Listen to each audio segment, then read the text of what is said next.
Have you ever had that feeling of looking at someone and realizing, without a single word being spoken, that that person understood everything you always tried to say? Nanami Kento wasn't the type to smile for no reason. Quite the opposite. He was the man of worn-out suits, overtime calculated to the minute, the tired eyes of someone who worked too hard and expected too little. A guy who once traded the world of sorcerers for bank spreadsheets because the human world, flawed as it was still worth living in. But then fate, or Gege Akutami, which is pretty much the same thing, put Itadori Yuji in his path. And everything changed in a way neither of them asked for. Think about this with me. Nanami spent his entire life believing that the young shouldn't carry the weight that adults throw away. He repeated that like a code of honor. And then this pink-haired kid shows up, wide-smiled, devouring curses with the body of a demon, and still asking if his partner is okay after a battle that nearly killed him. Itadori was exactly the kind of person Nanami wanted to protect, and hated having to protect, because protection comes at a cost, and he knew that. Shibuya was the end, not in a glorious way, not in a fair way.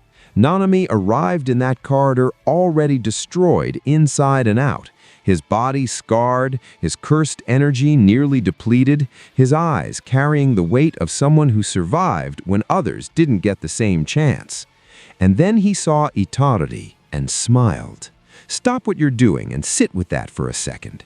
A man who rarely smiled in one of the worst moments of his life looked at the boy he helped shape and found enough peace to smile. It wasn't a dramatic farewell. There was no long speech.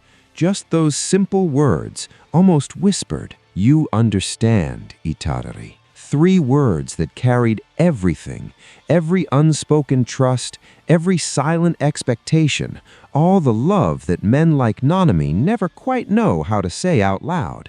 He was saying, "I believe in you. I know you'll carry this right. I know you understand what it means to do what must be done, even when it hurts." And Itadori understood. Of course he did, because he's exactly that kind of person, the one who carries other people's weight as if it were his by birthright. What breaks your heart isn't just the death, it's the gentleness of it.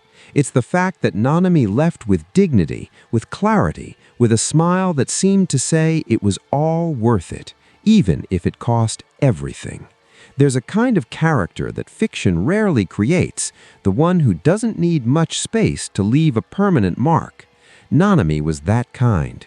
He showed up, said what needed to be said, acted when he needed to act, and when he was gone, he left a hole exactly the size of the space he occupied, which was far bigger than it ever appeared. Itadori cried. We cried with him, because we understood too. But here's the one thing that won't leave your head after watching this scene for the 10th time, the 20th, the 100th. If Nanami knew from the very beginning that it would end this way, would he have done anything differently? Or would he have done exactly the same just to make sure Itadori became who he was meant to be?